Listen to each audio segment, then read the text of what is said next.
हिंदुकुश तक्षशिला पंजाब को जीतता हुआ सिकंदर ब्यास नदी के तट पर पहुंचा, जहां से आगे बढ़ने के लिए उसकी सेना ने मना कर दिया।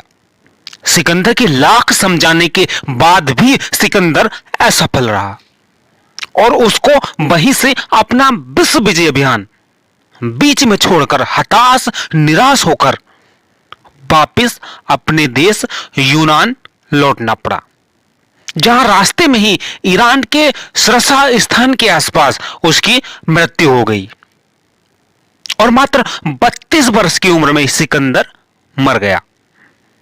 वह भारत में एक हवा के झोंके की भांति आया और चला गया। कहा जाता है कि वह मात्र 19 मास ही भारत में ठहरा। उसने भारत के पश्चिमी भाग को जीता, बाकी संपूर्ण भारत उससे अछूता रह गया। भारत के हृदय तक वह नहीं पहुंच पाया था। तो ऐसा क्या हुआ कि पश्चिमी देशों जिसमें मिस्र, ईरान, बल्ख को जीतने वाला सिकंदर अपना विश्व विजय अभियान बीच में ही छोड़कर भारत से भाग गया? क्या वह डर गया था? अगर वह डर गया था तो किससे? बताएंगे आगे वीडियो में, अंत तक जरूर बने रहना। साथियों, ऐसी वीडियो बनाने के लिए इतिहास की काफी किताबें पढ़नी पड़ती है, मेहनत लगती है, तो प्लीज वीडियो को लाइक, शेयर और चैनल को सब्सक्राइब जरूर कर लेना। मैं आपकी जानकारी के लिए बता दूं कि यह वह समय था जब भारत में महाजनपद युग खत्म हो चला था और उसके स्थान पर साम्राज्यवाद का उदय हो चला था। भारत का पहला साम्राज्य देश मगध, उसका उदय हो गया था।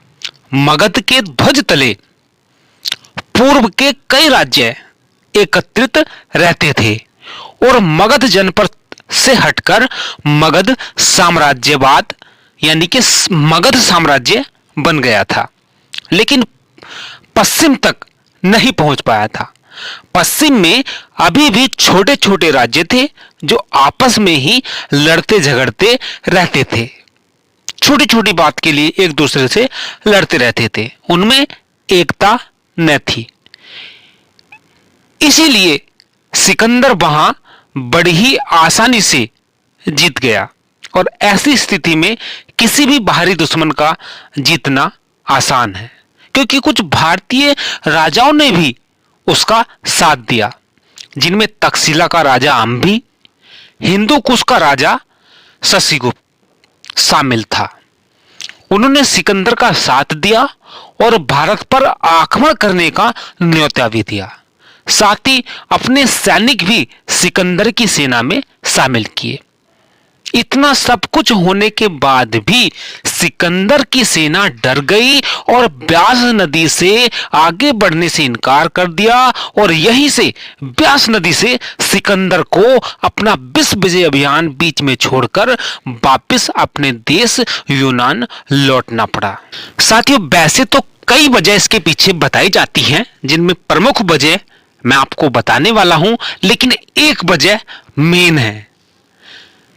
कहा जाता है कि यूनानी ठंडे देश के निवासी थे। उन्हें जलवायु, भारत की जो जलवायु उन्हें सूट नहीं कर रही थी और भारत की गर्मी और बरसात में वो बीमार हो रहे थे और बीमार होकर मर रहे थे। कुछ बीमार थे और कुछ बीमार होकर मर गए थे। दूसरी वजह बताई जाती है कि सिकंदर की सेना काफी समय से लड़ते लड़ते थक गई थी और वो अपने देश जाने को व्याकुल थे। तीसरी वजह बताई जाती है कि भारत में हो रहे पग पग पर युद्ध से वो भयभीत थे। वैसे तो उन्होंने काफी देश जीते थे, जिनमें मिस्र, ईरान, बल्ख, पश्चिमी एशिया शामिल थे, लेकिन भारतीय युद्ध कौशल के सामने वह टिक नहीं पा रहे थे। अपनी कूटनीतिक चाल की वजह से वह भारत के कुछ राज्य जीत तो गए, लेकिन उनका अनुभव बहुत खराब रहा। पोरस के युद्ध में तो उनके छक्के छूट गए और अचानक आई बारिश के कारण वह जीत भी गए, लेकिन सैनिकों का मनोबल टूट गया, क्योंकि अभी तो शुरुआत है।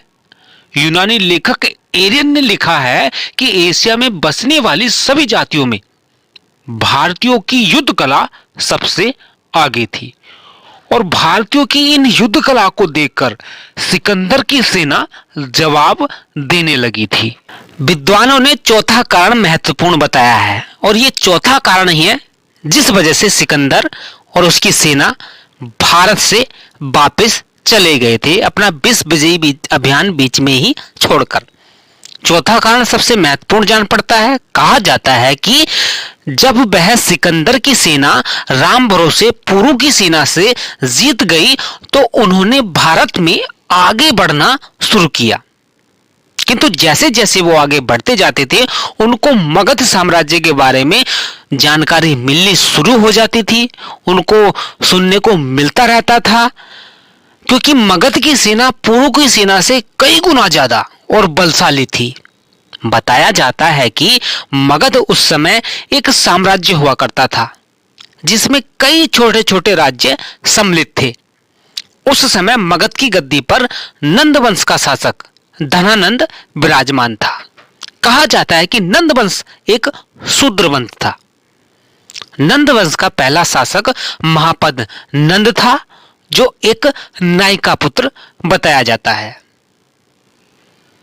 तो हम कह सकते हैं कि उस समय मगध पर एक शूद्र शासक विराजमान था जिसका नाम धनानंद था, जिसकी विशाल सेना में 20,000 घुड़सवार, 20,000 पैदल, 2,000 रथ और 3,000 से लेकर 6,000 हाथी शामिल थे, जबकि पुरु की सेना इससे आधी भी नहीं थी और उससे जीतने में ही सिकंदर की सेना के छक्के छूट गए और अचानक आई बारिश के कारण हाथियों के कीचड़ में फंसने के कारण सिकंदर की सेना जीत पाई थी। जब सिकंदर की सेना ने इतनी बलशाली सेना के बारे में सुना तो वह डर गए और ब्यास नदी से ही वापस जाने का उन्होंने फैसला किया और आगे बढ़ने से इनकार कर दिया। सिकंदर के लाख समझाने के बाद भी सिकंदर की सेना आगे नहीं बढ़ी और सिकंदर और उसकी सेना ब्यास नदी से ही वापस भाग गई। साथियों, इतिहास की ऐसी वीडियो बनाने के लिए काफी पढ़ना पड़ता है, मेहनत लगती है, तो प्लीज वीडियो को लाइक, चैनल को सब्सक्राइब जरूर करिए ताकि घर बैठे आपको इतिहास की पुरानी से पुरानी जानकारी मिलती रहे। नमस्कार, धन्यवाद, मिलते हैं एक नई वीडियो के साथ।